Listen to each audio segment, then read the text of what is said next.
Next Bharatiya Janata party government తెలంగాణలో రావాలంటే ఏమి చేస్తే బాగుంటుంది అది కేంద్రంకి చెప్పాలనుకుంటున్నాను. దాని వెనుక ఏమీ కూడా ప్లాన్ లేదు, ఏమీ కూడా కుట్ర లేదు. ఆ రిజైన్ వెనుక ఏమీ కూడా కుట్ర లేదు. చాలా మంది యూట్యూబ్ ఛానల్లో నడుపుతున్నారు, మీడియా ఛానల్లో నడుపుతున్నారు.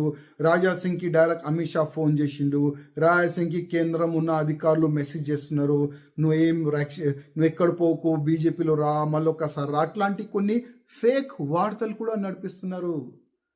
అట్లాంటి మెసేజ్ వచ్చే అంత పెద్ద వ్యక్తి నేను కాను. అమిత్ షా గారే డైరెక్ట్ నాకు ఫోన్ చేస్తున్నారు, కొన్ని వార్తలు నడుస్తున్నాయి.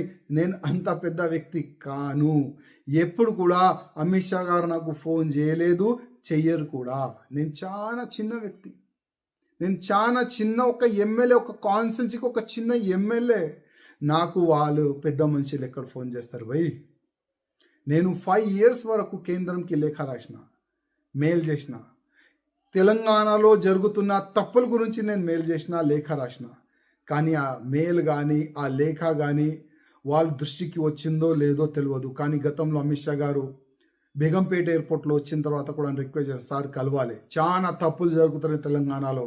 అమిత్ షా గారు ఒక మంచి మనసుతో చెప్పినారు, నేను పిలుస్తాను.